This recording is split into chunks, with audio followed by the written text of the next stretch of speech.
The Girl in the Lake by India Hill Brown. Chapter 3. I walk back upstairs and realize Capri's door is shut, and I hear someone walking around on the other side. If Granddad was already in his bathroom when I went into his room, Capri could have already been upstairs. I bet she was the only one calling my name and trying to scare me. I just shake my head and walk back into my room and onto the balcony. It's almost lunchtime. I hear the back door burst open as everyone comes back from the lake and walks up to their rooms to change out their red suits. Owen comes onto the balcony and tells me how cool the lake water is. I don't want to feel jealous. I feel happy for my brother. I wish I felt the same way he does. But every time I think about swimming, I think about failing my swimming lessons and feel ashamed. I want to tell him about hearing someone call my name, but I don't want him to get scared and start looking up facts about haunted lake houses to tell everyone at dinner. My brother can't help himself once he gets started. After I draw for a while, I smell food and decide to go downstairs. Everyone is already sitting there except for Granddad and Capri. They're all laughing about something funny Owen did in the water. Grandma tells us we're going to wait for Capri to come downstairs before we start eating. After a little while, right when my stomach starts to growl, I hear stomping. Hey, Capri! We all fix our mouth to say, but Capri doesn't even stop at the table. She stomps past, not saying anything to anyone, pours a glass of water, and goes back upstairs, slamming her door. I had enough. We all waited for Capri and Granddad to come back before we started eating lunch. And she goes upstairs without saying anything to us. That's it. If she gets an attitude with me again, I'm going to build up the courage to ask her what her problem is. If all she's going to do is stop around and be mean, why doesn't she just go home? If something's wrong, Owen asks. Breaking the silence that was starting to form around the table, Granddad sighs as he sits down, but he still has a smile on his face. I realize he's a very patient person. Nothing's wrong. We just had a good old drive around town, that's all. Owen and I exchange a puzzled look. I shrug my shoulders at him. I decide I'm not going to try to figure Capri out anymore. I'm just ready to eat my lunch. You should talk to your cousin, Grandma says. Cousins are some of your first best friends. You should be there for each other.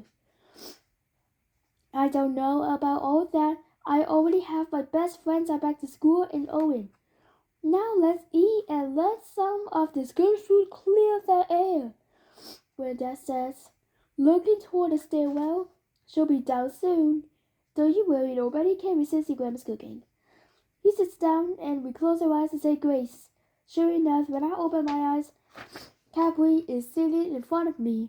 I didn't even hear her coming down the stairs. Later, everyone is doing their own thing. Owen is taking a walk around the neighborhood with Granddad, Daisy, its Bradley Ella Fitzgerald, a legendary jazz singer, through the portable record player she bought with her. Grandma was humming and singing along with the music. I'm not sure what Capri's doing, but I think she went for a jog. I didn't bother to ask. It's sunny out, so I decided to walk in the backyard with my pad and pencils to get a closer view of the lake. I slip out of the back door and walk down the wooden steps. I see the deck, the big old tree, and freshly cut grass all around. This would be a perfect place to lay a blanket out and eat lunch. I wonder if Grandma and Granddad ever do that. There's a bench closer to the lake, but not too close, so I walk toward it. The farther I get from the house, the quieter it seems. I feel a chill on the back of the neck. That's how hard it is. I sit down and start to sketch the lake. I can see the ripples in the water and the ducks floating on top more closely. I smile as I sketch them. I whip my head around. I have a feeling that someone is standing behind me, but I don't see me anymore. That's all. I keep sketching. I stare at the lake. I go as far as I can see, meeting the sky in the distance. Have I seen this view before? It looks so familiar. Maybe in photographs? A warm breeze blows as I shiver again. I feel like someone is standing behind me and I whip my head around. I don't see anything except the sunlight reflecting off the attic window. It shines so bright, almost like a light is up there. Is it light up on a tree? It flickers off that on, then off again. Colessi, Colessi, Colessi. The light is turning off, on and off. In the same rhythm, I hear my name. I turn back around and facing the lake again. Of course, nobody's there. Who said that? I watch the small breeze blow through the lake and sit back down. Someone taps me on my shoulder. I scream and jump back up. I'm sorry, I didn't mean to scare you, Owen says. Oh, it's just you. I thought I heard someone calling my name. I didn't call your name, Owen says. You didn't, I ask. Then, it's probably just a wind again, Colessi, I think. But I'm not so sure. Owen, do you see a light in the attic? Is Granddad upstairs? No, I don't think so. After we came back from our walk, Granddad went to his room. Maybe I need to tell Grandma and Granddad something is warmer than light in the attic.